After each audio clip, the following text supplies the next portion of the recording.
Up next, we have one of our keynote speakers from the University of Guelph. This is Dr. Felix Arndt.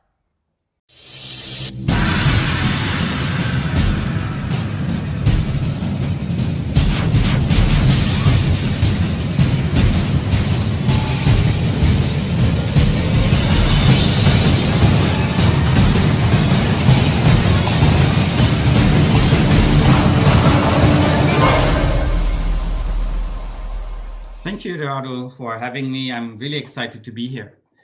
I want to talk a little bit about the opportunities in the post-pandemic landscape. And for this, I want to start with asking how the world after the pandemic will be different. The question is, will we bounce back to normal, or will we go into a completely new normal?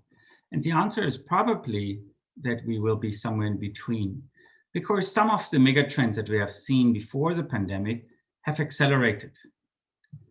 And we have seen developments that we only expected to happen in the next 10, 20 years. But of course, they started from where we came from. So this part, there's a part that is familiar, but there's also a part that will be quite new. If you think back 20, 40, 60 years ago, and these accelerations are really exponential, the world looked quite different. I mean, 40 years ago, we had no internet. So an acceleration of 10, 20 years for even one megatrend makes a huge difference. The easiest way to think about it is you, yourself.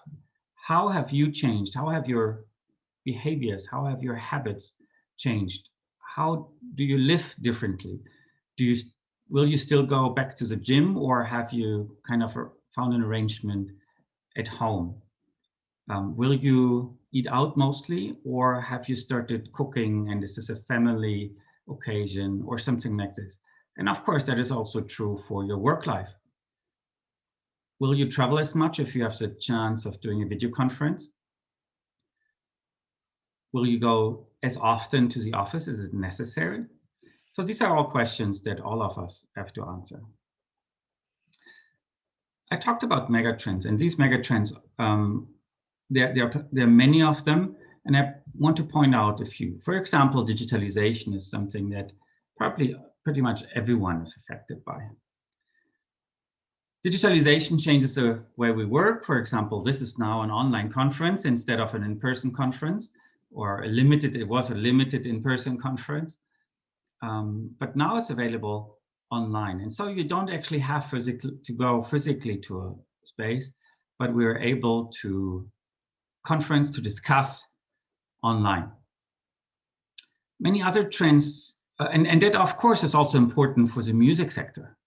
The music sector is significantly affected by it. And we will talk a little bit more about technology in general, but also digitalization and how it affects opportunities in the music sector. You're aware and familiar with many other of the megatrends that are listed here. For example, AI, machine learning, data analytics, big data play an increasingly important role, and also for understanding music, music taste, music variations, and what to do in a music sector. So for example, big data can tell us a lot about taste and elements of taste that are interesting. And I would love to see a machine that actually uses machine learning and repetitive experimentation in trying to design music that is liked. Of course, there are many other opportunities here. We will see more, I guess, focus on the United Nations Sustainable Development Goals. Of course, many governments have recently announced, also the Canadian government, an agenda looking into climate change and changing the way we do things. And the UN SDGs are a big part of that. And given that music is also always a representation of a time, of a period, an era in human history, I think music will in some way also reflect what's going on and how this is going on. And how to do this, I leave to the very good entrepreneurs of you. Biotechnology has, of course, and supply chain management has become a big topic because we almost had problems with food supply in the first part of the pandemic, in the first lockdown. And so there are lots of changes. For example, we are now able to change supply chains in terms of taking out the human factor. We can apply more robotics, but we could also grow lab meat that would reduce land use and can be done differently and with lower risks and very similar quality. So the question is, are we ready for this? This pandemic might have contributed to such a development. One other very important element that is also an element of the UN SDG is inequality. We have also seen that inequality has risen. And we will see this further. That is not only between and on the country level, but within countries, within regions. And it's simply those people who have won through the pandemic and those who have lost. And this was a fairly random selection to a large extent. And so there are many societal implications that I also will briefly talk about that will force us to rethink how we distribute wealth and how we design our future. And also using technology possibly to make many processes much more participative than we used to in a time when information flow was limited and we couldn't involve everyone. This time is over because of the increasing digitalization and the possibilities that come from it. Just a little look at into the history. If you think about productivity before automatization, it looked something like this picture. If you then go to productivity yesterday, possibly many of you still know that and worked in such an environment pre-pandemic. These big offices, big and shared offices, are probably in some way a question of the past. But what I guess is that the work environment will be very different because people come in to socialize and to do social acts, meetings, and informal conversations. And you want to have a work environment that is conducive to this. There was already a trend of co-working spaces, for example, which I think could be something that also on a corporate level will be more and more developed, rather than typical office spaces that require attendance and where separate space is a good thing rather than common spaces that chat around the coffee machine and so on and so on. And I do think we are quite, we know some of these things, but we're quite in the beginning of understanding how spaces can facilitate social interaction, which will be the very reason why we meet and possibly not as often anymore as we used to be. Productivity today, if you think of how cars are made and so on, this is a typical manufacturing hall with few people. And then of course the question is, how will this look like tomorrow? The pandemic has made it clear that business models have moved online and that cloud computing, for example, has won tremendously in this time. And in such a server farm, for example, you have very few people working, but a lot of people dependent on it working from other places. And of course, here, there's a lot of opportunity for business models and music just as much. I remember living in a shared flat by now 20 years ago during my studies. And a friend of mine had $2 million of equipment for DJing in this home and was doing all kinds of great things. Nowadays, probably the same equipment with the exception of loudspeakers, but in terms of software would cost a few $1,000s because everyone can do it at home.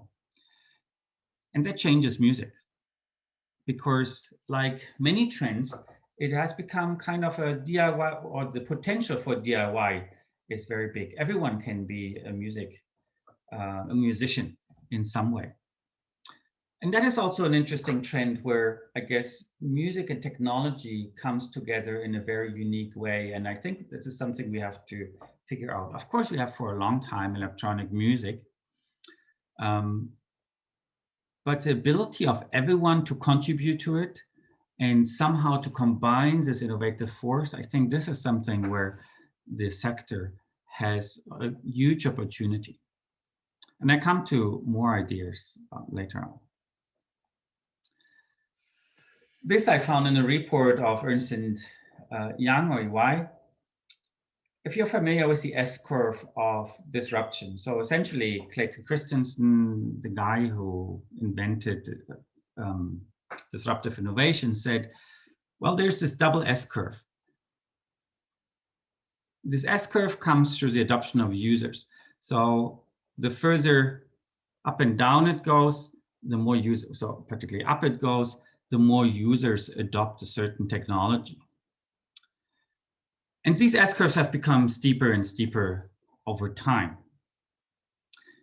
And here the idea that Ernst & Young tries to convey is that in the pandemic time, there was a reset. And we are now at a new S-curve that tries to look differently at many, many things. That on the one hand accelerates even faster, but it also looks at questions of CSR differently, that looks at the integration of technology differently, and hopefully leads us into a more sustainable world.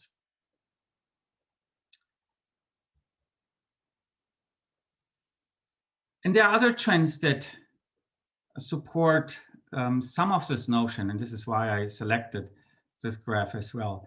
If you look at different indices, stock market indices, the blue line is the S&P 500. So these are the 500 highest market capitalized companies in the US and beyond. So if you look at this index did around 2% this year. Then the green line is the Nasdaq. The Nasdaq did 47%. They increased 47% in the last year. The Nasdaq is a technology index. So technology in the US, a US technology index. So technology plays a big role. And then you look at the electric vehicle index in China. This is the orange line. They almost made 150%.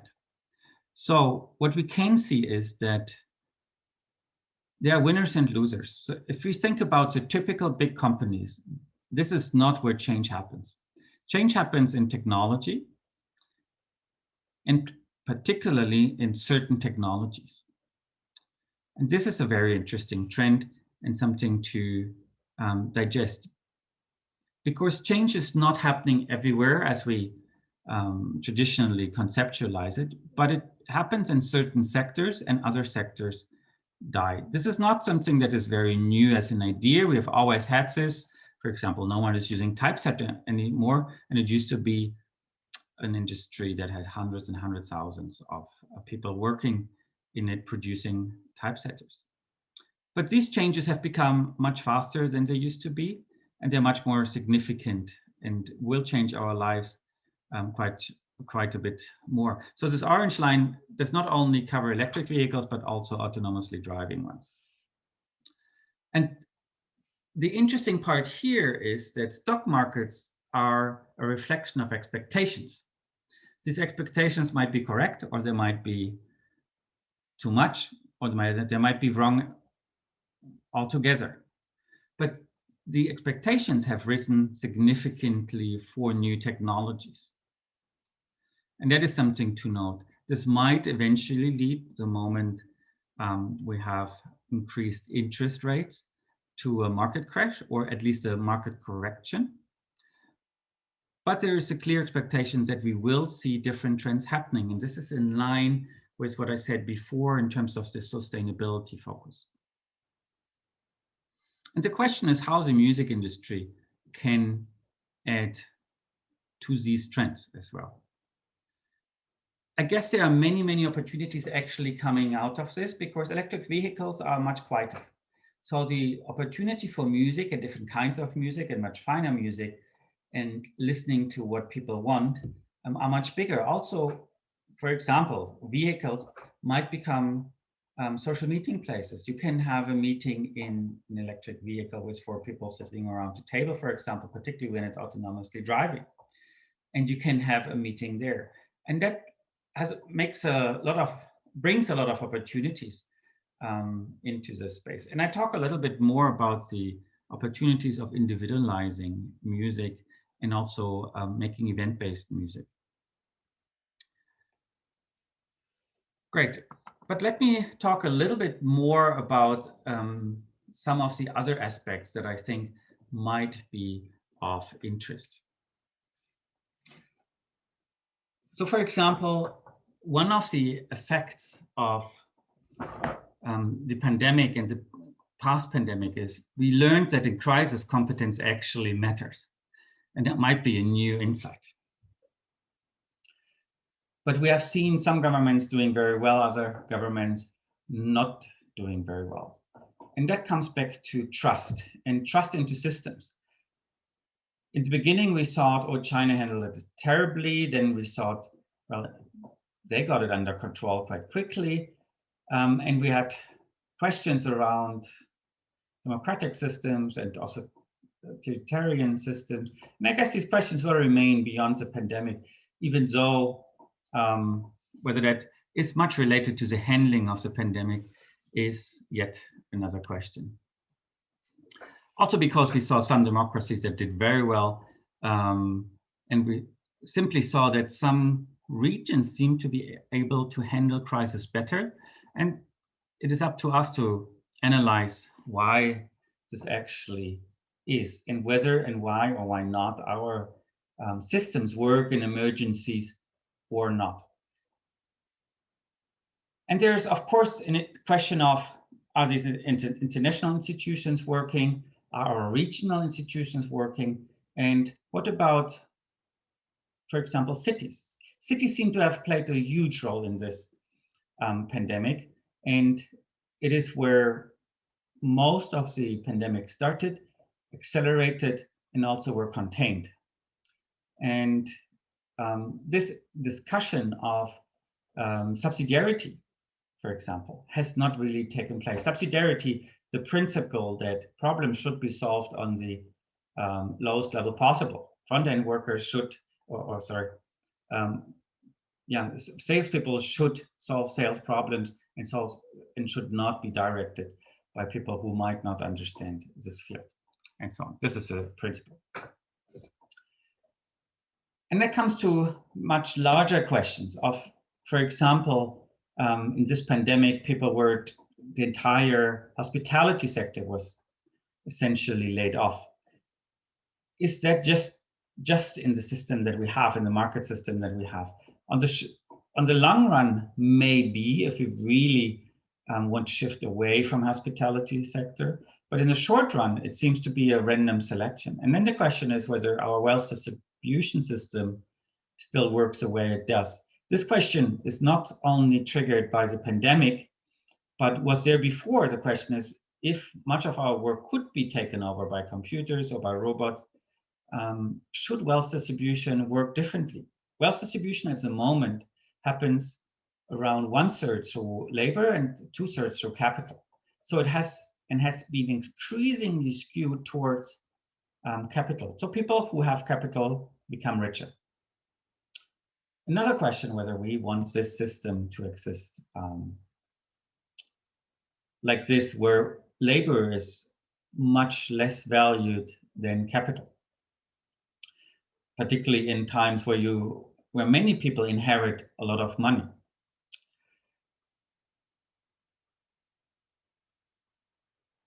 Another aspect of this pandemic was that we have seen unseen levels of citizenship and solidarity. In our community here in Guelph, we have seen many companies shifting towards producing PPE, sanitizers that normally do completely different things. And that is also a very encouraging trend and observation, where we could see how many companies helped for what was needed and what is needed. There are many other aspects out of this pandemic that come to mind. For example, mental health and productivity. In the beginning, there were some studies that said productivity is much higher, or was much higher for the first 2-3 months when people work from home. The question is this really the case in the long run? Can we replace our physical environment completely by a virtual environment? Can we work every day 10 hours on the computer without meeting anyone ever in person, who we meet online? And does this not have any effect on our mental health? And these are very interesting questions that we cannot answer yet. Music has played very little role in any of these virtual meetings for me personally. And that might be representative for many others. And the question is, should this be the case? So should Zoom, for example, have a function where you have a lobby where you wait with music or something like this, where music becomes an integrated part? Or maybe not only music, but sound in general. Of course, we have seen many other negative consequences of domestic violence and also nationalism that the pandemic has led to a strengthening of wrong identities. That on all levels. If you think about rhetorics of where the virus came from and who carries them, and that has too often been affiliated to or connected to ethnicities and people holding certain passports. And of course, these are very negative trends that also come out of the populism in general of the pandemic. In terms of politics, I guess I already mentioned supply chain. So rethinking globalization, we will probably see a reduction of trade of around 20%. And what does that mean in the long run? Is this really only a short-term solution, or do we actually look into securing supply, at least for necessary goods, nationally everywhere? And that would shift the way we think about globalization. And also the way how we globalize. Now we globalize on a virtual platform rather than through traveling. It also means that traveling is often leisure driven. We have seen this in the pandemic, for example, of our finance minister here in Ontario, where this business driven, and we have seen very few business travel in the last year. There have been other discussions, rethinking technology and big tech, for example. The European Union as well as the US have started antitrust actions against the big tech companies, Amazon, Google, Facebook, and so on. And to what extent we can allow mega companies or huge big tech companies to emerge and sustain is another question, monopolizing certain areas of our economy. And that is another important thing. Scale on the one hand matters, and it will even matter more on a national level if we have a stronger national supply chain and trying to produce the scale. On the other hand, there are lots of negative effects and potentially negative effects of monopolization of several very important goods, particularly in a virtual environment, when it, for example, comes to monopolizing information and so on. And of course, it's also the question of rethinking not only supply chains, but also supply. What do we need? How do we need it? For example, the gym at home, lots of new products that in our old world probably would not have yet have a place. In terms of technology, we probably need to rethink the relationship between technology and society. Most of us have become more tech savvy. We use Square, a fintech company. We might call our doctor by a video platform or not. So e-health has become much bigger. There's been much more gaming. People have started doing things themselves on their houses, but also the time that we used to spend on commuting, we now have to do all kinds of interesting, new, innovative, productive things, learn new things. This technology is also always risk, for example, data security, misinformation. Overall, the area of cybersecurity has become an extremely important one. Most people are still not, and most businesses are not properly prepared or aware of it, but it's a very important element.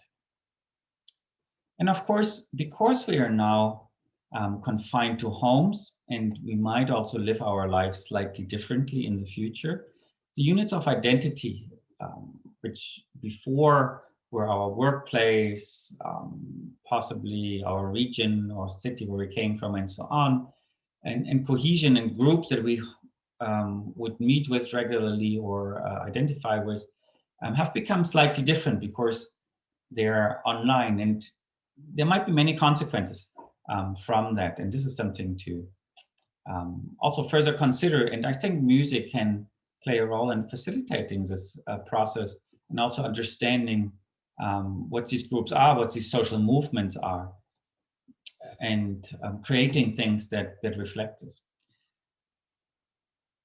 And before coming in particular to different ideas in music, I want to talk about three more things: work, life, and travel.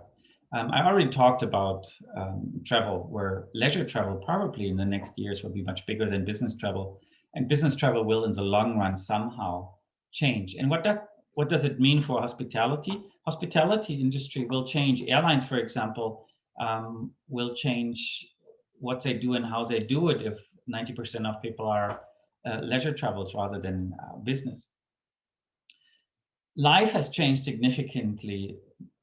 The urban life will change and has to change because less people live in cities. The expectations of urban spaces will be different. In contrast, more people have some kind of rural or small city or will take on some kind of small city living. And we have already seen this trend, for example, in the greater Toronto area, where house prices in GTA have skyrocketed, whereas in Toronto have fallen significantly. And it will have consequences also because of the second lockdown. I guess we are calculating that almost 50% of the restaurants will have to start newly or will not survive. And it has, of course, significant consequences for how spaces are used. Office towers might not be needed in the same way they used to be.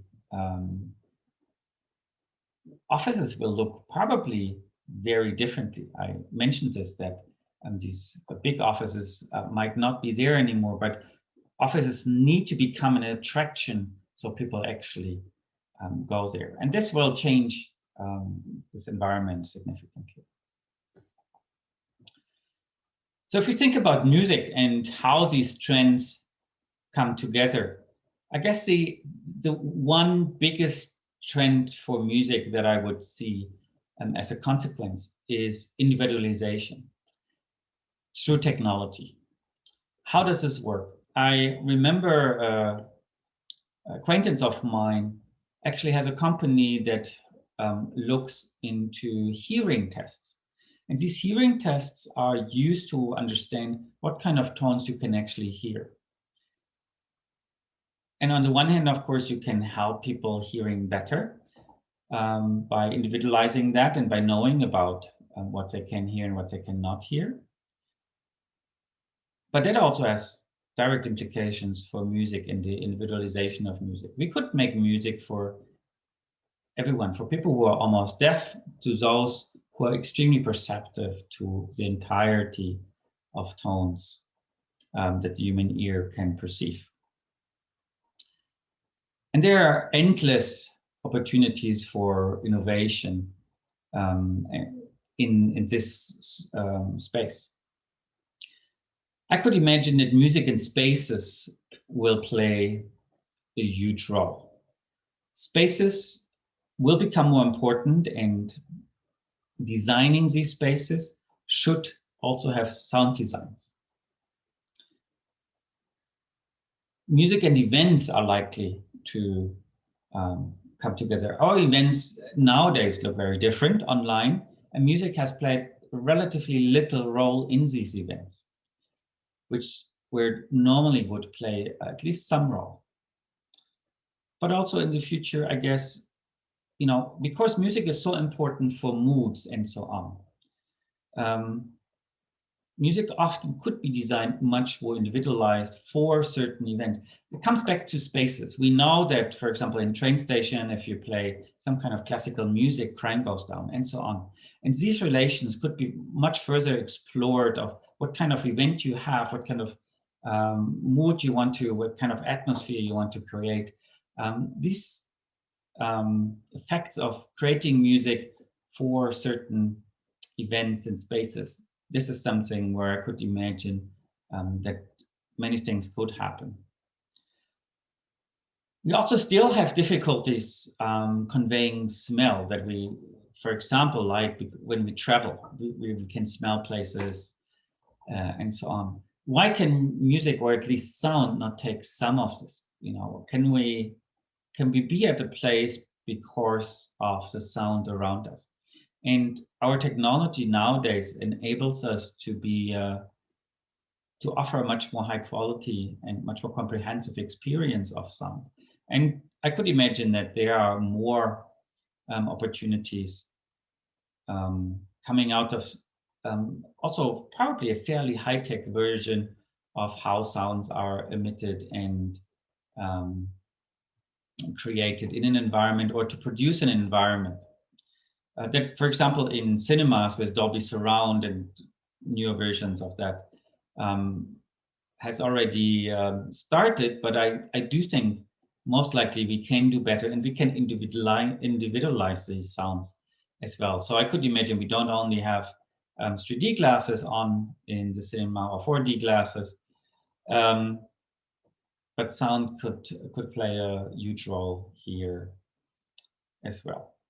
Music online events, of course, are a big thing, and we only started trying these things. I've never seen this. Maybe I was ignorant, but I've never seen this before.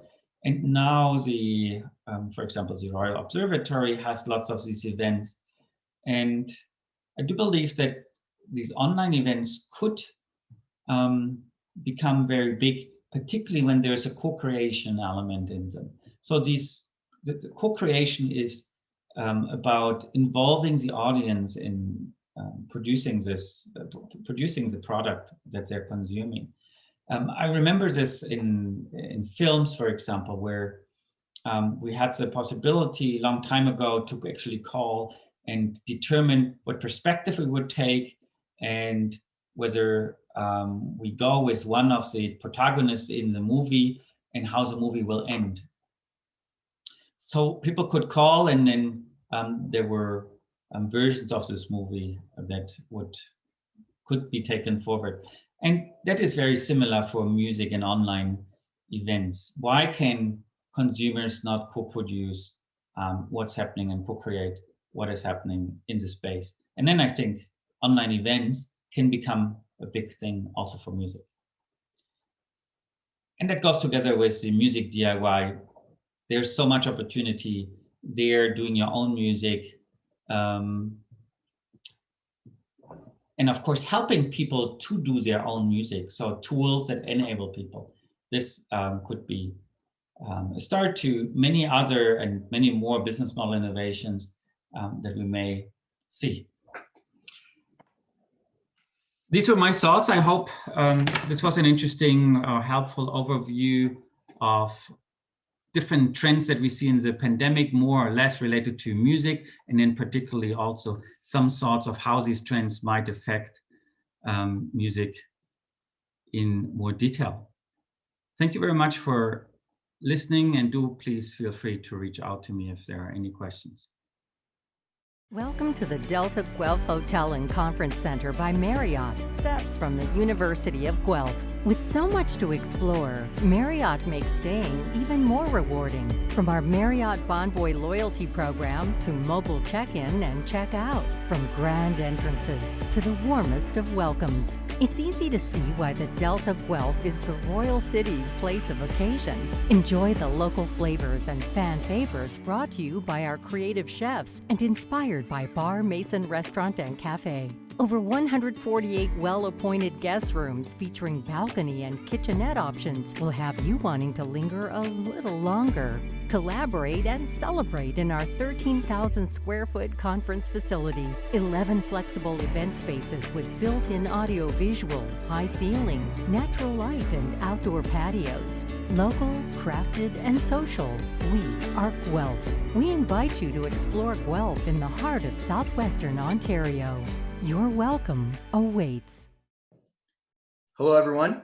Welcome to Royal City Summit, a conversation on entrepreneurship within music. My name's Eduardo. I'm the founder of AMO Music, and today we're here with Dr. Felix Arndt, professor at the University of Guelph and chair in entrepreneurship at John F. Wood in the Department of Management.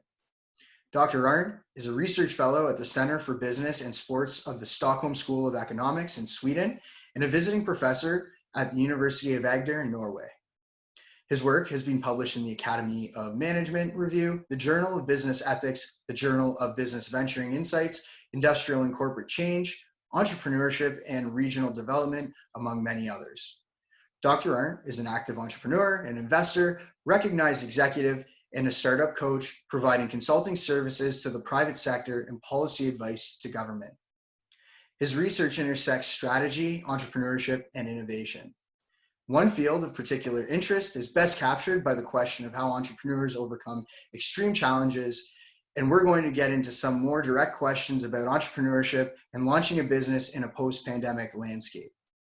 Before we get started, I do want to mention that this segment is presented by Delta Hotels Guelph. Dr. Arndt, thank you for joining us. How are you doing today? Thanks very much for having me. I'm very well. Excellent, excellent. So this is your first year in Guelph. How's that going? How are you enjoying the city and the university?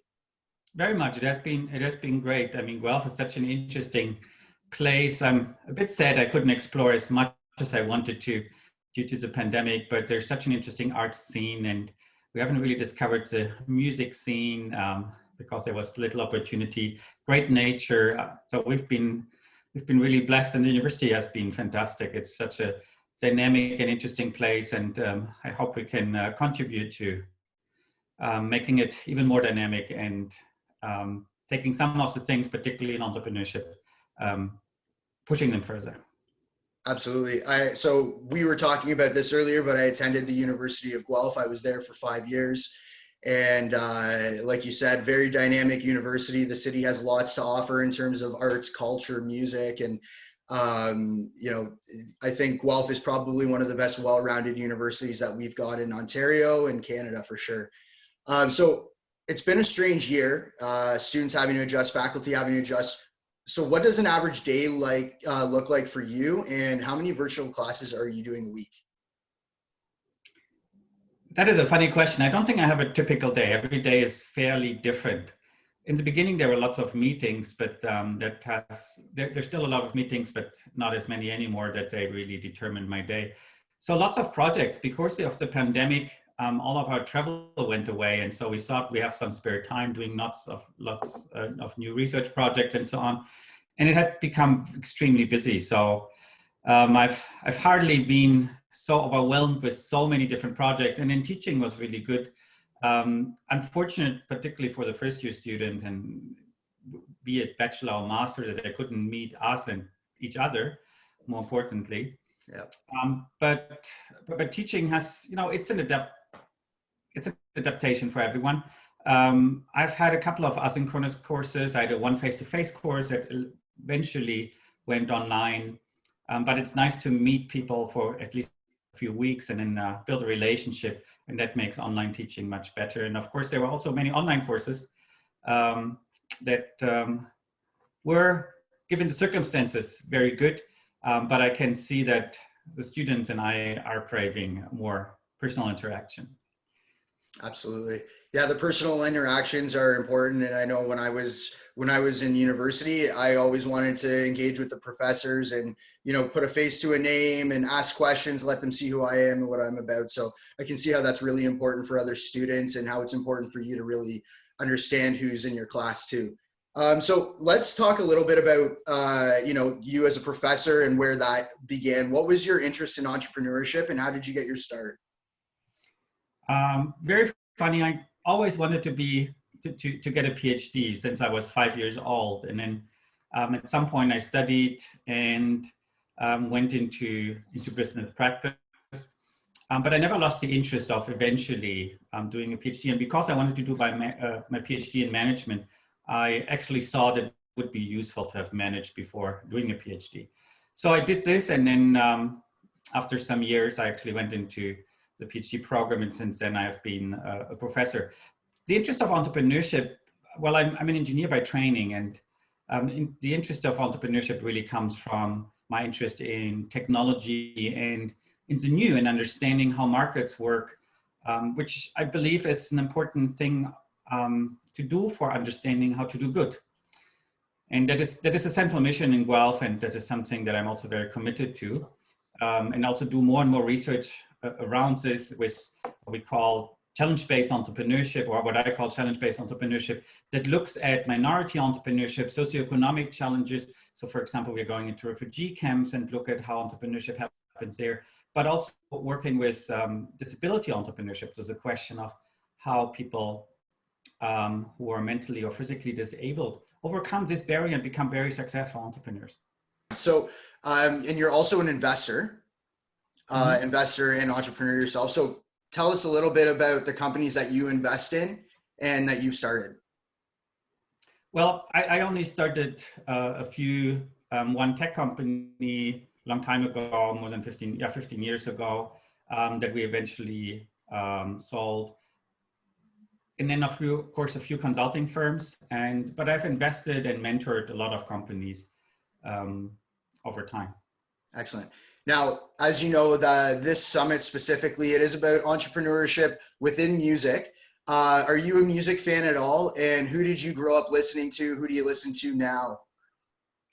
Admittedly, I used to play the classic guitar. I still have it, but I haven't always taken it on my travels, so it's a bit rusty. I'd love to take it on again. I've listened in my youth to all kinds of music that was popular, from trip hop to classical music, jazz. I'm a big jazz fan. Possibly that would be the central thing I'm listening to now, but also oldies and electronic music. I had phases of all of this, and I'm still enjoying many of those. I grew up specifically with, classic rock, and later on I really got into electronic music as well. So when you said trip hop, my ears kind of perked up a little bit, because electronic music was big for not only myself, but my age group and our generation in university, because there was a huge kind of emergence of EDM, and a lot of bigger artists, or artists that became, world renowned, came through Guelph and did some tours in university. And, myself and the guys that I worked with, we were a part of that experience. So it was really cool. And I'm actually really happy to hear that you like electronic music as well. That kind of surprised me a little bit. So let's get into entrepreneurship and what that means to you. For me, it has always been the interest in doing something new, doing something different, and being proactive. And this is really also what I think is, if you think about education, it's about breaking out of the rule system that we're taught, or that we take on very early on in our childhood. And it's about freeing up and trying new things out. And I think this is just a way of life for me, where I've always been trying to do new things. I travel a lot naturally. I love learning about different cultures, different systems, different people, love nature, and exploring this new that I haven't seen, that I haven't done. And that is a central driver for me. And that probably connects to a certain extent also to entrepreneurship. Or Absolutely. my interest in entrepreneurship. Absolutely. So it's the discovery and the curiosity that really drives you, and that interest in seeking more information, understanding more, and then executing as well, because that's part of it. I fell in love with helping people to actually do that rather than doing that myself. I also enjoyed that when I did it, but I'm really enjoying facilitating, helping people to go this path and see how happy they are. And that is something that I'm enjoying nowadays, probably the most. Absolutely. Okay, so what kind of characteristics would generally define an entrepreneur? We talked about curiosity. We talked about discovery and execution. What else? That's a very difficult question, because I think, there are entrepreneurs who don't have any of these characteristics. And they might be very successful. The part of entrepreneurship that I'm interested in is the one understanding new things. So I'm really excited. I've gotten involved with a lot of businesses on campus that come out of scientific discoveries. And the question, if you think about the big challenges that we have at the moment in society, United Nations Development Goals, climate change, these kind of things. So we're talking a lot about, if you look at the stock market, on batteries, for example. Batteries have become a big topic not only since Tesla, but particularly with Tesla. And for example, on campus, we have some people looking into alternatives to batteries, at least for some systems. And that is something that I'm really excited about, and that I'm certainly will try to engage with more. And there are many other things, agri-food, biotech, when we talk about the drug discovery, for COVID, there has been something on campus going on. If we talk about the food supply chain, for example, lab meat and meat alternatives, but also feeding alternatives of using insects to feed fish and so on. There's lots of things going on, and I think these are extremely important topics for the next 20, 30 years, where we have a growing population across the world, and increasing environmental issues and food production issues. And these are all things where I think the university can contribute, and I'm just trying to be a part of that and help where I can. What can individuals wanting to start a business expect at the beginning? My experience is it's really hard work. It's lots of setbacks, and lots of failure. And if you come from a corporate world, I think we're not used to failure, and increasingly, unfortunately, education doesn't help us to experience failure. Yeah.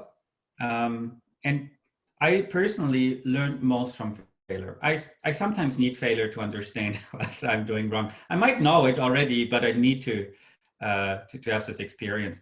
And the reality is, if you look at the big successful people that everyone knows, many of them failed really big in the beginning, but they took the learnings, they persevered, and then they went through and became very successful. And that is probably true for all the big companies and the people who founded them that we can that you can think of. And I think this is probably the central point. Absolutely.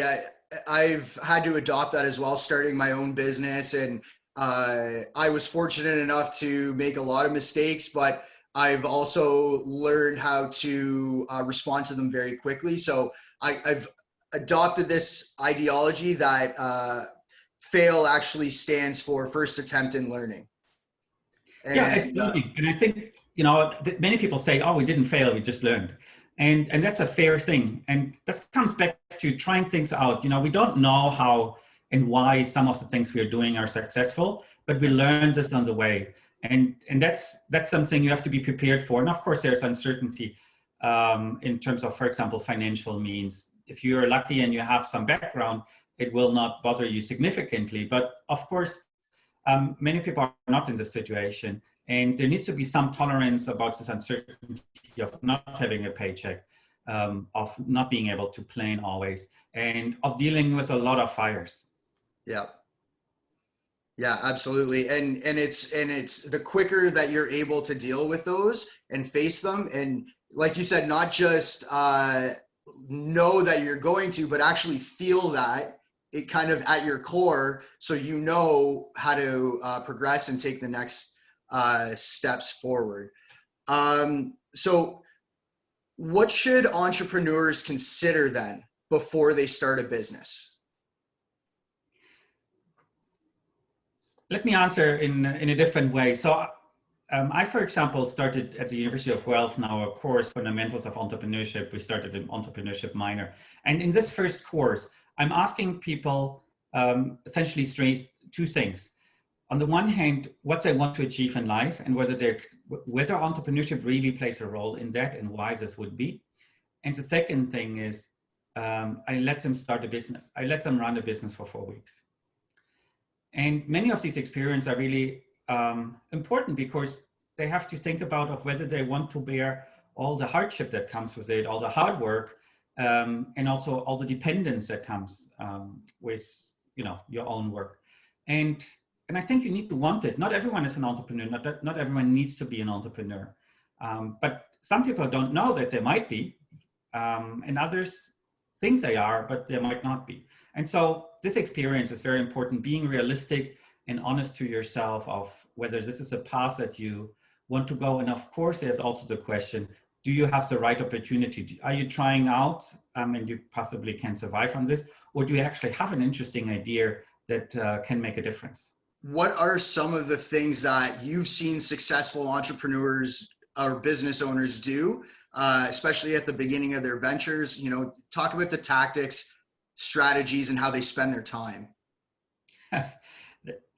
Well, understanding the problem that you're trying to solve. You might think from your own perspective that you have something, and you might well have something, but then bringing it to market is the tricky part. So being very close to your customers, understanding what they need and how you can help them tends to help you pivoting into the right direction.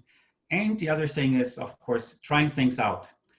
I think possibly very, very famously, the lean startup is all about the scientific method, applying it to business. So the question of making hypotheses about how you think the market is, and then testing them, going to market and then try it out. And I think this very hands-on approach is extremely important to entrepreneurship. And most of the time, if you think about technological developments, the tricky part there is you're developing a technology to perfection, but maybe no one wants it. Best example is Segway, for example. Segway had very famous investors, and they said, this thing is so good, we don't even need to test it. And then they brought it to market, and it was expensive, no one wanted it, and no one knew what to do with it. And it failed spectacularly and was later bought by an imitator from China. That once they won a lawsuit, they just said, we can end this by just you selling to us.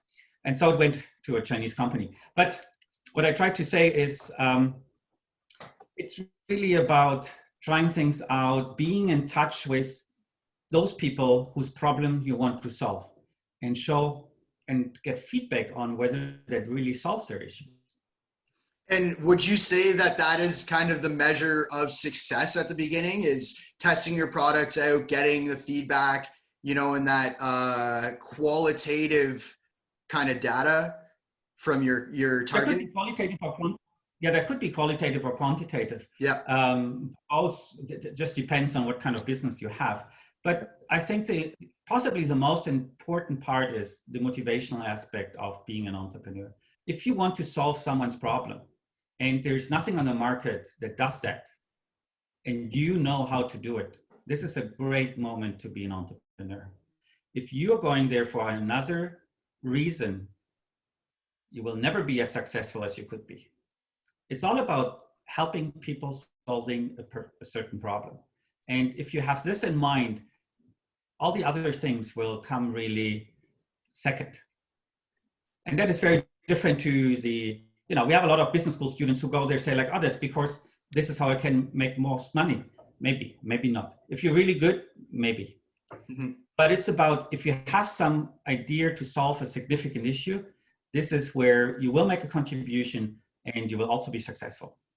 Yeah, and you know, you said it. If you're chasing money, you're gonna get frustrated quickly because it's not all sweet at the beginning, and you know, it takes a while for you to actually generate a revenue and bring money in that makes your business profitable, and having that kind of that patience. But focus, like you said, focus on the value that you're going to provide to the customer, solve a problem, and kind of let those early adopters speak on your behalf and advocate, and then you grow, and then you figure. If you think about Google or search engines in the beginning, they were about solving issues and sorting the internet. They were not necessarily, it wasn't as clear of how could you make money out of this kind of stuff. But people tried to solve an issue. And eventually there was also, they tried to and created a lot of value. If you think about Google, like today, it creates a lot of value to us every day. But then the appropriation part nowadays is very simple, and we all know about how that they sell ads, right? But in the beginning, that was not so clear.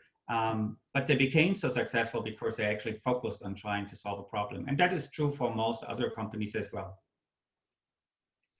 Excellent. So, I mean, we kind of touched on it with the customer, but what other opportunities should small business owners be looking for when they're starting up? Other opportunities than what? What kind of opportunities, like networking? Where should their eyes be?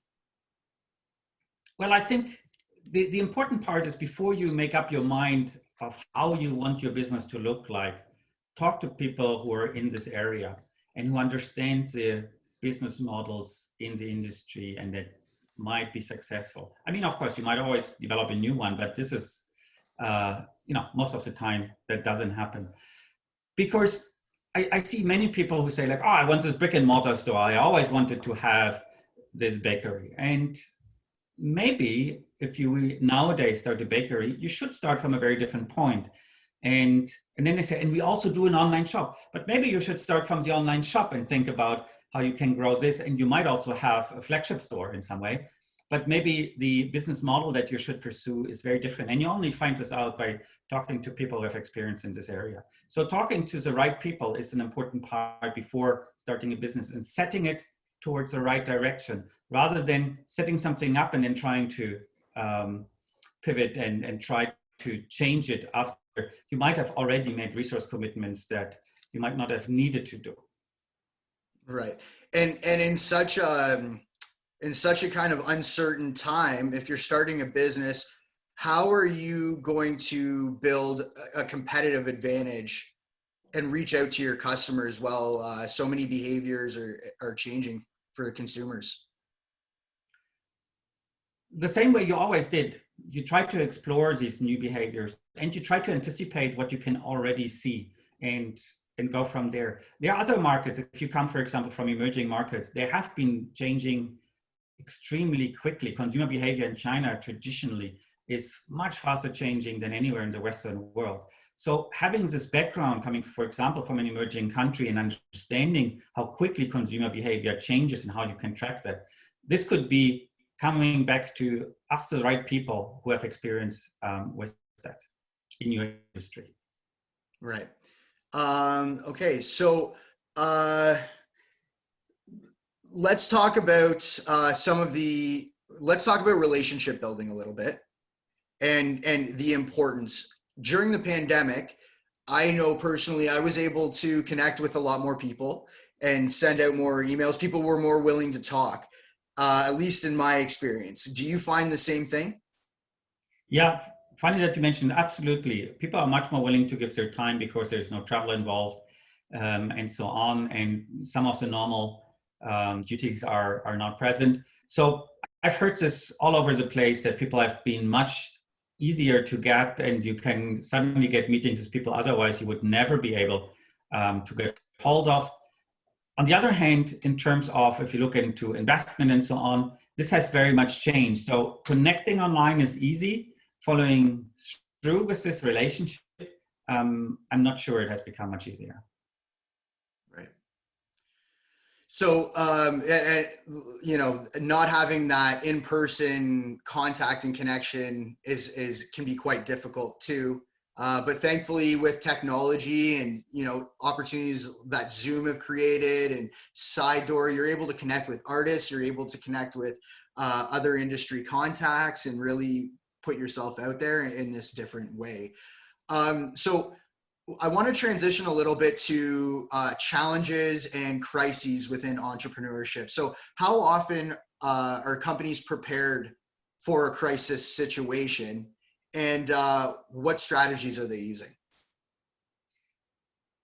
That's a tricky question. So I think since the financial crisis, many of the larger companies are much better prepared and have thought about much more scenarios and prepared for these scenarios, made resource allocations accordingly. I'm not sure that is true for smaller companies. Most smaller companies are probably firefighting every day and don't really do a lot of risk management. And particularly, I guess, the particularities of the pandemic were kind of extreme because it's kind of a low probability. I'm not sure how low the probability was, but the extreme response of the governments was definitely something that most people probably didn't expect. In fact, it took me a while to realize that this is going to be something long-term.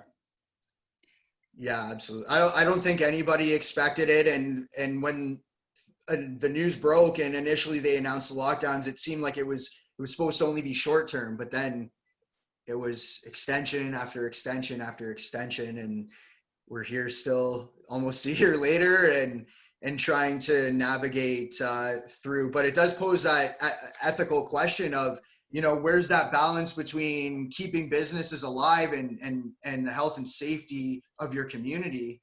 And it's not an easy task. So, I mean, just to come back to your prior question, I guess the answer is, if you think about restaurants that now set up pickups and delivery services and so on, at any time, it does make sense to stand on different feet, you know, on not only on one, but at least on 2 or 3 or 4 feet. And that is also true for any kind of business. Don't rely only on one distribution channel if it's about risk management. That might be very good for some moments and you make a lot of money of being really concentrated on that. But if it comes to risk management, it's about hedging your options. And that's a tricky part. It's a balance that sometimes you have to take the risk of not doing this, and sometimes it might be, well, worth doing it. But the problem is, of course, you never know, right. Particularly in this extreme situation. Yeah. I guess this is a takeaway that in terms of understanding changing behaviors and of consumers, but also how to satisfy them, this is probably a long-term takeaway that we might want to diversify of what we do, whether it's literally what we do in terms of more supply or more demand-based, or in the entire value chain that we're trying to cover. Maybe we need more than one income source. Yeah. And this situation happening so quickly and coming at us so fast and hard really force people to think on their toes, get creative about their future, figure out how can I rely on different avenues of revenue, and what can I do to keep adding value, but that's in line with us and keeps us in kind of a safer position for the future, safeguarding us. I guess for the pandemic, the interesting part is there was a lot of talk about resilience, and I think it's a wrong topic, because resilience is about bouncing back to something and then enduring hardship. And really I don't think that is a very productive response to this. Of course, if you're in a cornered position, that might sound weird, but the resourcefulness is actually a much better concept to grasp what's necessary. Because in this particular pandemic, we have seen technology companies of all kinds, Zoom, for example, that we're currently using, soaring. So they are really doing really, really well. Mm-hmm. And there are sectors that are doing extremely well. And that comes to real adaptability, might look into, okay, how can I make use of those sectors that are actually doing extremely well? And we have had, for example, in Guelph, also companies that started delivering delivering local goods to Guelph, to Guelphers. And they did very well, particularly in the lockdowns. And these were people who did very different things before. I know a airline pilot who started roasting coffee because people enjoy their coffee after all. And they even started exporting this during this time.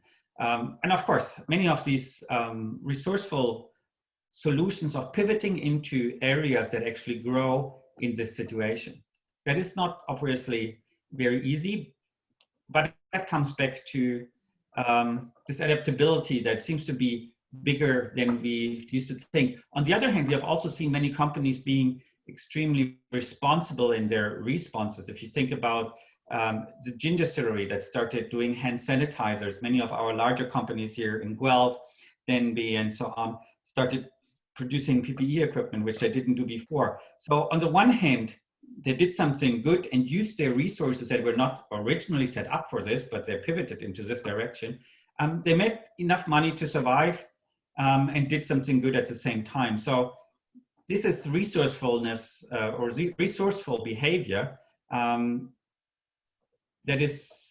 I guess is an opportunity for almost everyone. It is just not so easy to rethink who you are, what you do, and to change who you identify with often and who you thought you are in a way that it fits to those sectors that really do good. And this pandemic is also different to, for example, the financial crisis where everyone suffered, every sector suffered.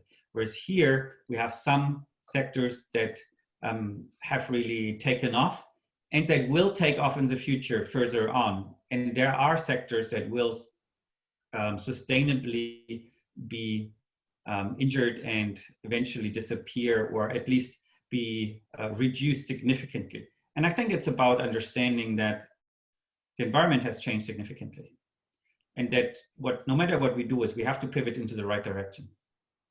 And Absolutely. Don't pick the old one. Absolutely. And, like you said, pivoting, getting creative, kind of changing your positioning, seeing what other opportunities are out there. So let me ask you, in a time of crisis, how does innovation emerge for the better? Or automation? Well, I mean, all creativity needs some constraint. And crisis necessarily comes with constraints. And so it's a great time for creativity. Can you repeat the question? Sorry. Yeah, no problem. So I just want to know, in these times of crisis, how does creativity, automation, innovation emerge successfully? Well, why would it not, right? I mean, the interesting part about the world that we live in at the moment is that there's more liquidity, more cash, more money flowing around than ever before. And money, for the first time, probably in human history, is not an issue for starting new things and implementing good ideas, because you always find someone who gives it to you in all situations almost. And that has been in this pandemic also. Even the professional investors have remained quite active. So if you have a good idea that clearly has a potential to produce revenues, you will get money. And it's all about producing these ideas. And creativity, as you said before, nowadays it's very easy, or in the last year it has been very easy to connect to a lot of people. And while we don't have this interaction anymore that often creates new ideas in person, it's easier to talk to a lot of brilliant minds online nowadays. And potentially that might be a source of new ideas and a start of implementing these as well. Right. Now, what are some of the most effective ways that you've seen technology and innovation emerge during this pandemic? You did say there was a gin company in Guelph.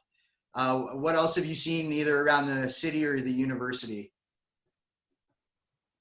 Well, I think to a certain extent, the pandemic has been timed extremely well. If you look at the emergence of mRNA, so this new way of producing drugs. Yeah. If this has happened 10 years ago, we would have probably waited until now to find a vaccine. And because of this new technology, we've been able to respond within almost a year. And these are developments that are just amazing. Of course, the technological capabilities have increased so much, then the ability to bring it to market, not necessarily. And this is, I guess, something that we are constantly working on. Would you say then that the innovation in technology that we're seeing now and the development over the last 20 years, it's changing, or it's changed our future as a result of COVID? Well, I guess, now I normally talk about mega trends in terms of, if you look at digitalization and AI, machine learning, all this drive towards electric vehicles and sustainability that I mentioned in the very beginning as a central driver. Of course, we have always been talking about it, but it has not been as pressing. And now it seems to be in front of our doors, if we are allowed to go in front. And that is an issue where you can see that things change. And it is not only that, it might be coincidental, but for example, electric vehicles will be, in the next 2 to 3 years, will become less expensive than the alternative. And naturally, they will take over the market. And that is a very close development. We're not talking about a decade anymore. We're talking about 2 to 3 years when they will be cheaper. And there's no question they are as good, if not better. And that is true for many other things as well. I mean, EHang, for example, has just done some amazing drone tests that are close to, making drone taxis a reality and these kind of things. So there's so much going on in technology that where regulation, of course, is still behind, but potentially, and what's possible nowadays is just amazing. And we will, in the next 5 years, see that this will all be being brought to the road, hopefully safely. Yeah. And that is a big difference to the development speed that I've seen in the past. Innovation nowadays is so quick, since we have the internet, and since in the moment we have 5G, data will be not an issue anymore. It's rather and also processing data will not be an issue anymore. And that might be scary. I mean, there are lots of potential dark sides of this, but there's also the incredible opportunity that comes with that. And it's a space that needs to be filled. There are more opportunities than we can think of. And anyone who has the capacity to get into this space will potentially make a great contribution. And so I do think that opportunities are speeding up. And it's for us to actually be in the right mind to grasp these opportunities and to help filling these gaps that we have of what we could solve with technology, what we haven't solved yet, and what would make our lives in the one or other way better.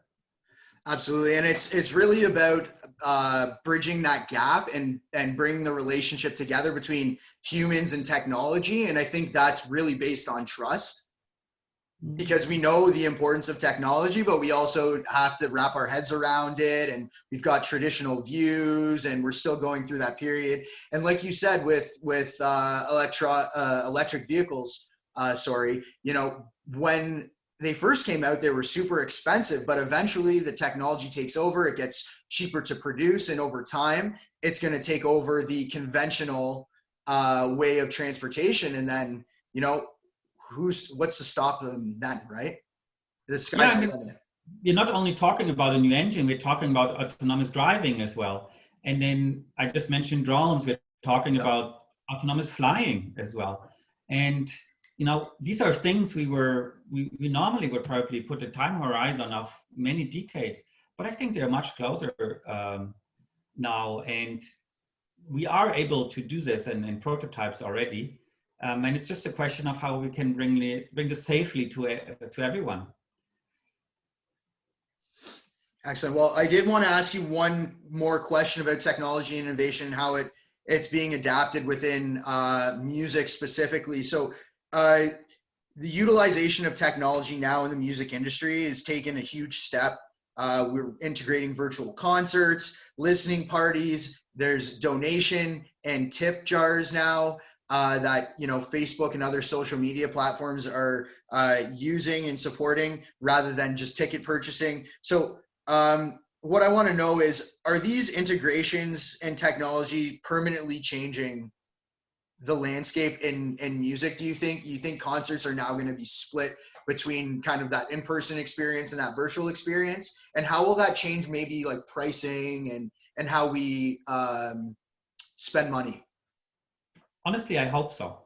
I hope it will change because there's so much opportunity in music and also in sound and in creating experiences. I mentioned that in my talk. I know of a company that actually makes a hearing test for you so you can select the best earphones, but also they can tailor make certain sounds that you need for you. So for example, if you have hearing issues, your hearing aid, and they can strengthen those tones that you can still hear and filter out or those that you don't hear anyway. And by this actually help you hearing. And that is true for music as well. I think music can be a very individualized experience. We have different capabilities of hearing different things. And so much of the music, the popular music, might be lost on us because we only hear half of that. We might still like it. But I think also now with big data, we do have the opportunity of understanding why and how we like things. Mm-hmm. And then also designing a music for our hearing rather than for everyone's. So I think in this space, there's just an amazing room of potential. And if you think about noise canceling headphones, for example, that's great, but there's so much more potential of individualizing your experience anywhere you go. And not only of kind of canceling noise, but really creating an atmosphere that you want at all times. And of course, we also know that music has a lot to do with atmosphere and with mood. And there must be ways of connecting physical signs of what mood we are in and what music might actually be conducive for us to change the mood in a way that we want it to make us happier or to make us more industrious or whatever it is. Yeah. And I think these are individualized experiences that the music industry, at least in my experience so far, has not really addressed. And understanding how to connect music with your brain and understanding how to individualize music. And of course also where music is played and what role it plays. What role does it play on parties? Of course you have your old songs that you like playing because somehow it connects you with the group. But can there be more? Can there be a proactive element of this music in creating events and spaces and so on? And that will be increasingly important everywhere in our private, but also in our work lives. And the pandemic has taken, at least out of my life to a certain extent, music quite a bit. So for example, in these calls, we don't have a lot of music. So if you're in meetings, there is no sound, if anything is an issue, but sound should be more. Absolutely. And you know, it's funny that we were sorry, go ahead. Yeah, no, this is a challenge for the music industry that I see that they need to take on and solve. Absolutely. And you know, you've said it, sound design has become so much more prevalent in today's society. We actually did a conversation previously for the Royal City Summit on sound design, on audio branding, and the importance and how that's changing lives. But one of the things that we have to recognize is that this is nothing new. You know, sound has always been a part of our lives, you know, whether it's a commercial, whether it's a ring, whether it's, you know, for instance, one of the examples that one of our guests brought up was wrestling. And, you know, the first thing you hear is the intro of a wrestler when they come out. So now we're starting to recognize how important it is. And we're creating a lane to say audio branding is important. How can we change the human experience with sound and sound design through these tools and mechanisms? Yeah. We've done this long in movies, right?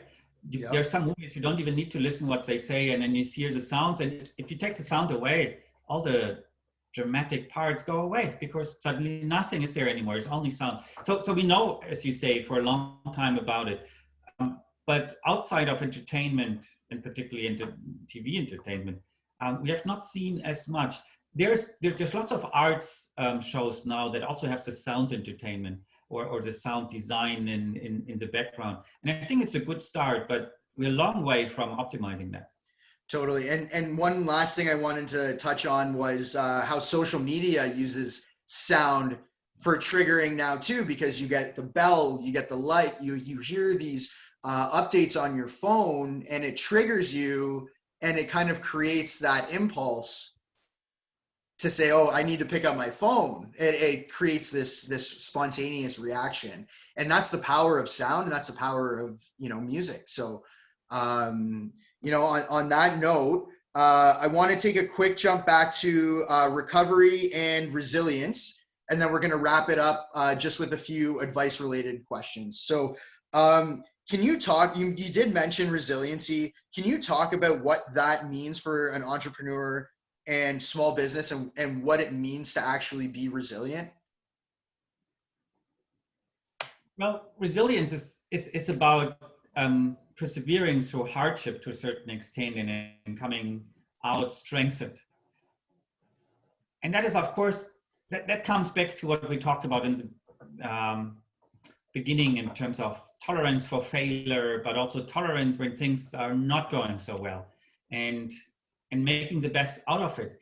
And this tolerance often is given you individually, and some people are more tolerant naturally than others, and through experiences. And getting through these experiences help you. And it helps you, rather than panicking and freezing, that you start thinking about, okay, there's an issue and I need to address it up front.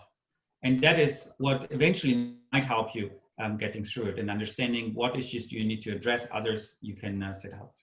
And that's definitely one of or probably the biggest thing, or the most important characteristic at the beginning in the startup, is to be able to be resilient, because you're going to get no's, you're going to fail, a lot of things are going to happen that are going to potentially knock you off your course, but you have to kind of keep focused on the goal.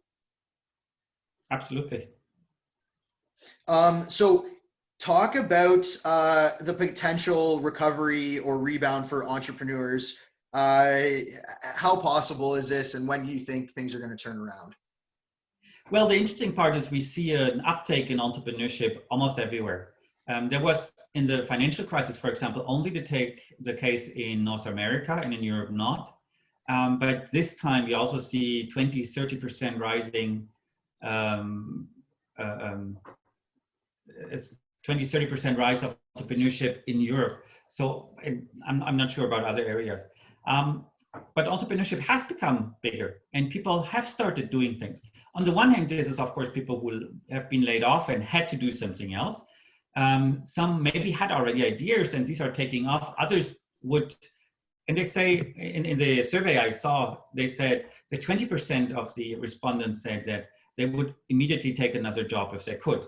So it only seems to be that 20% of this is necessity entrepreneurship, and the rest are actually people who are possibly doing new things and pursuing new ideas. And that's not surprising. I wrote a couple of articles about DIY labs and DIY in general during the pandemic. And because of the reduced commuting times, people have more time at their hand. They might be more productive in their work, but they also have more time. And we all have basements or not, but we have other places where, and other things or computers that are, or new basements, if you like, where we try out new things and where we do things that we're really interested in. And I think that this pandemic and sitting at home for a year has triggered a lot of people of pursuing things they never had time for. And I think there's lots of potential coming out of people having this time and trying out new things, and also realizing that maybe the way they lived their life before, or the work they had before, is not the ideal way of going about it. And I think that out of this pandemic, we will see a huge increase of people actually pursuing their long-term ideas or short-term ideas and trying new paths. And that's a great thing. Yeah. And do you think that people in general have not necessarily lost faith, but are learning to be less reliant on the system or what they were used to before, and want to kind of take control of their own life and put matters and their future in their own hands? I hope so. I don't think that what we traditionally consider our leaders have done a particularly good job in managing this crisis. International collaborations have not worked out as well as they could have been and possibly prevented this, but also many countries have fallen back to their national agendas, closed borders. Yep.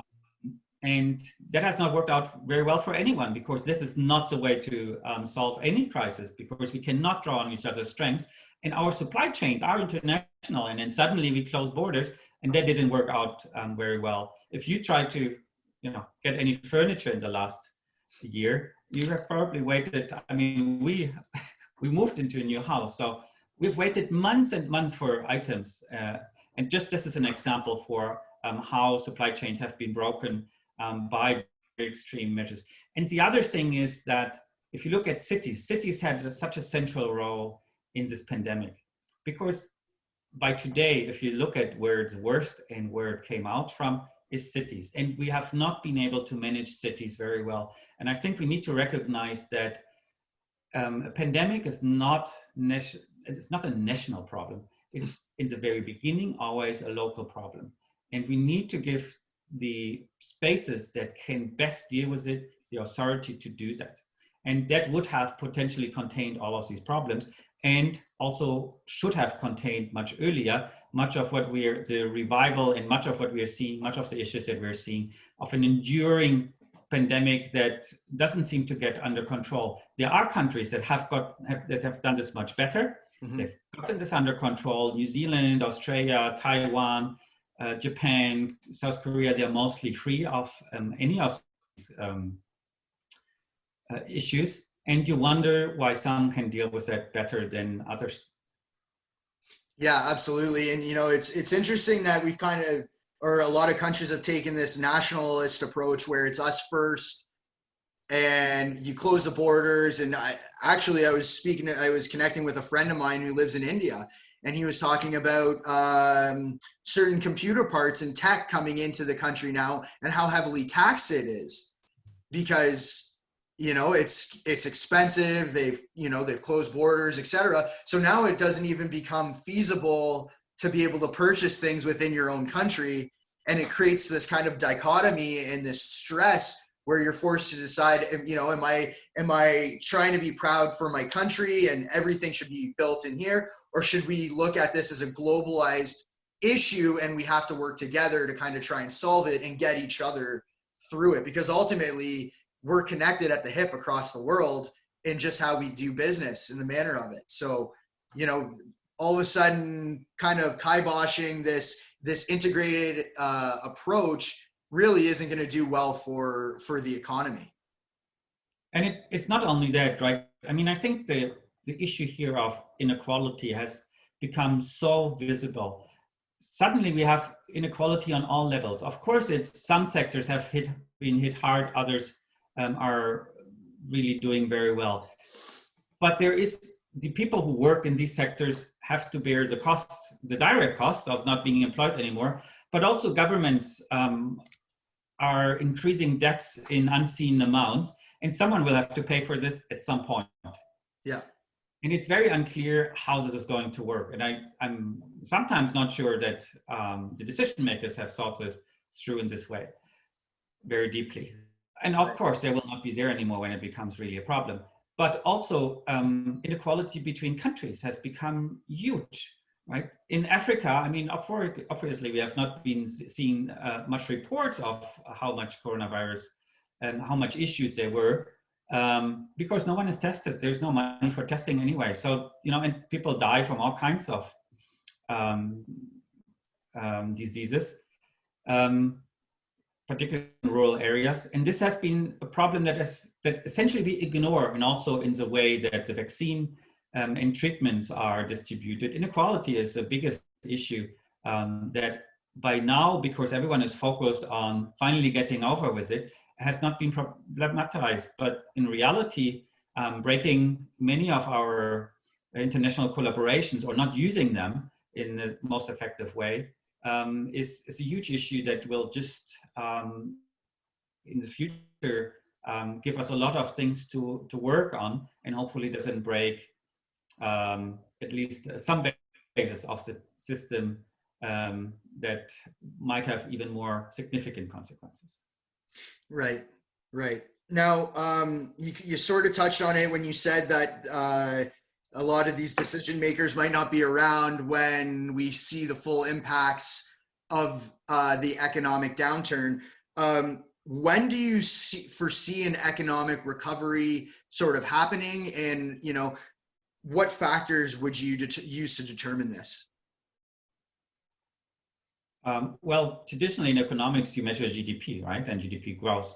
And if you look at the economic downturn, I don't think that overall we actually, I mean, we did see reductions of GDP around up to minus 10% in most countries, between 0 and minus 10%, which is more or less okay with, or is a typical recession. But we did also see, for example, China came out, just announced in 2020, grew 2.3%. And then again, the problem is not even that the world economy has been affected, but it's that it has been unequally affected, that there are some areas that still make a lot of money and others who cannot survive, which in principle is okay, but we have never had such a shock by essentially one industry is completely gone, travel, for example, and others are going up. And then the question is, how can people transition from one space to another? Yeah. Yeah. Okay. So are any other industries better positioned to recover from this more quickly than others?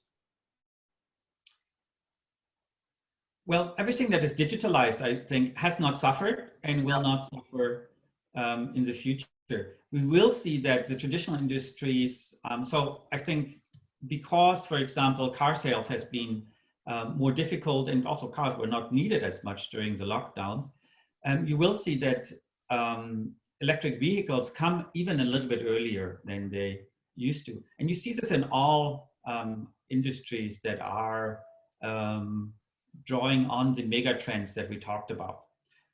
They will come out strong. They are already strong, and they will come out even stronger. Mm-hmm. And the traditional industry sectors, oil, gas, banks, I think as well, because fintech will take over some of the space. These kind of industries will have a hard time fully recovering. So I would be, for example, very careful buying now stocks of BMW and friends, because we don't know whether these companies will still exist in 5 to 10 years. Yeah. How about the music industry? Go ahead. No, I was going to say, how about the music industry? Well, the music industry, I think, is full of opportunities. Again, technology is there to design our lives, and we to help increasing what we can do, how we can do it. And I think all the industries that have a good element of technology and can draw on this will not be negatively affected. There's still a need of people wanting to be entertained by music. There's definitely a need, even more so, that sound play a role in our work life, in our travel, in our private lives. I think the opportunities for music have shifted very much. If you're a good singer, you might still if you're a very good singer, an outstanding singer, you might still be able to make a career. But even if you're an average singer, if you know what to do with technology, you might the classical idea of I'm a talented musician and so I do something. But you have to think about how technology can drive many of the demands that music could potentially fulfill.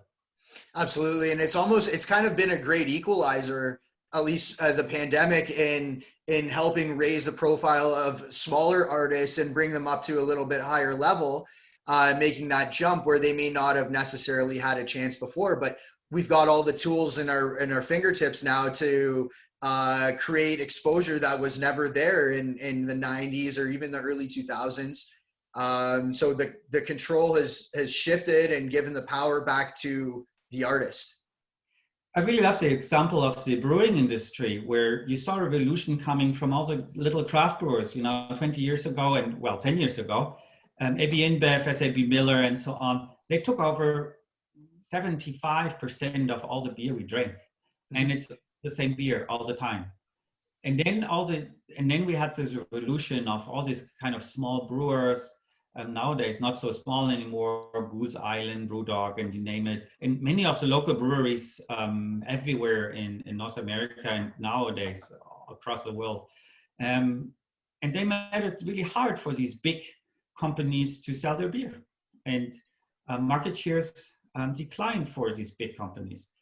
And that is the same in music. I think there are many different people that like many different things.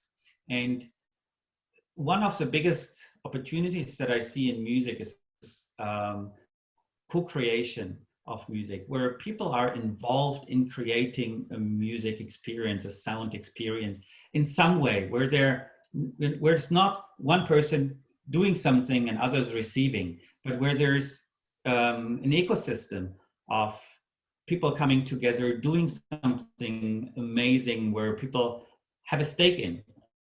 Definitely. And are part of, and co-create. And that is another great opportunity, I believe. Awesome. Well, let's, we got about, say, 5 minutes here. I'll do a couple of quick advice related questions. I'm sure the people that are going to be viewing this will want to know. So I've got 4. First, okay. At what point does an entrepreneur seek an investor, and how would you suggest going about that? Well, that depends. I mean, most of the initial investment that we see is driven by family and friends. Most people first go to family and friends. And then bigger investments, more institutional investors, are a very different story. And it also the question whether you should have any of them. You don't always need, sometimes the best investor is your customer. Right. Right? They pay you for the product that you're doing. There are some businesses where investment is important if you really need to scale. Or if you have heavy development costs. But in most businesses, I think your friends and family are your best friends. They are the family, and they should, and hopefully support you. And hopefully you can create some revenues with that. In recent times, we always talk about VC funding and business angels and here and there. This has also lots of downsides. And for most businesses, it's not necessary. And so I think if you don't have a huge idea that needs to be scaled and needs to be scaled fast, there's also always a path.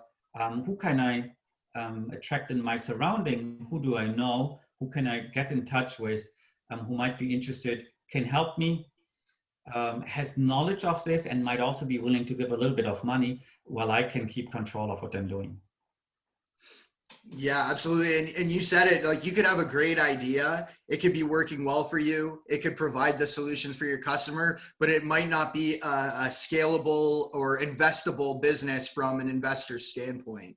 And then there's that difference there where as an entrepreneur, you have to kind of know, where am I going with this? What is my intent and direction? And do I need the injection of cash to take me further? One funny story that started as a business model innovation story in music, I guess. U2, when the lead singer in Wembley Stadium, there was a pre-band for something that used to be very big. That was before my time. But and then the lead singer of U2 jumped into the crowd, and immediately there was a thing in the 80s, 90s, I think. The press was all over this and said, like, this is impossible. No one can do this. This is breaking all the rules that we have, and this band cannot be listened to anymore. But what it did is it made them more popular than ever because they were in the newspapers everywhere. What did so happen is that the label that they were about to contract said, no, we don't want to have anything to do with you. We don't want to touch you. So what they ended up is producing their own music, and then later on there was a label that they eventually bought. So they owned their own label. This is why they made more money than any other singer or any other band, because they essentially produced themselves, and then bought the small label that was producing them. And that is a luxury most singers don't have. They only get a small portion of it because most of the money goes to the label. So Absolutely. no, business model innovation sometimes happens accidentally. For sure. So let's get to our second question here. How does an early stage entrepreneur go about seeking mentorship? I can only say, for example, in Guelph, we have a fantastic ecosystem. So we have lots of smaller incubators and accelerators with great people, very amazing mentors. We have, of course, one at the University Accelerator, Guelph, with a great mentor team and a great team that runs that. We have Innovation Guelph, which was just announced to be, got just a national award for excellence in mentorship. And so we have plenty of help around, and these come to everyone who wants them normally. If you have an idea that you at least have started thinking about, they will take you into their programs, and they have the right people for you to help you think through what you want to do. And of course, there's also family and friends and people in your own surrounding that you can draw on that might have experience in this area. Absolutely. So at what point do you think an individual should make a full-time commitment to their startup or business? That's individually extremely, and it also different. It also depends on what business you have. Yeah. In general, you could say that if you're passionate about what you want to do and you want to do this and you can live off it, that's the moment where you should fully commit yourself. Definitely. Absolutely. For myself personally, while I've been building this business, I'm also working at a couple of locations downtown Toronto in the hospitality industry, and obvious layoffs. And at first I was kind of balancing and finding, I'm spending a lot of time in the city. I don't live in the city. I'm about 45 minutes out. And it was taking a lot of time. But as soon as the pandemic hit, all of a sudden I had just this unbelievable amount of time and kind of the focus where I didn't have to break my attention anymore. And I'm looking at this saying, man, I don't know what other position I could be in to really take this thing to the next level. And I can't imagine, the position I'd be in now if things were still the same versus how they are as a result of me having more time and access to it. So last question. Okay, so what advice do you have for entrepreneurs looking to start a business or who started a business in 2020? Hang in there. Well, it depends a bit. I mean, some of this might have been really fantastic experiences. I talked to both, right? People who have been struggling quite hard and others who've been doing reasonably well, or some that just delayed many of the things they did. If it's a really good idea, sustainable business, it will come back and it will make its way. And if you feel you can't bear it anymore, maybe it's just accelerating what would happen otherwise. So again, as you said also, and as we covered in this interview in different versions, it's a great time to reach out to people. People are easily accessible. Now's the moment to make connections that you potentially can later draw on when it becomes more difficult to get people onto the phone again.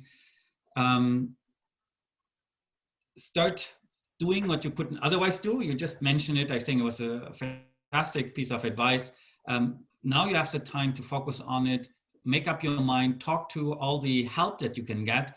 The accelerators are more busy than ever. Lots of people are still trying to get help and also provide mentorship, and use this setting up your business now so that when times become better or your area is about to recover or take off again, that you're in the position to benefit from that. That's an excellent piece of advice. Well, Dr. Arndt, thank you so much for participating today. I know you are extremely busy and you've got a lot of things on the go. We really appreciate you joining us and providing a lot of these insights. We're going to be releasing this very soon. I believe we've got the release scheduled for early or mid-March. So we've got a couple of weeks. But yeah, looking forward to sharing this with everybody. And I know it's going to provide incredible amounts of value for people. So thank you. Thank you so much for having me. It's such a pleasure and honor to be here. And it was a great talk. Absolutely. Well, take care, and we will definitely be in touch.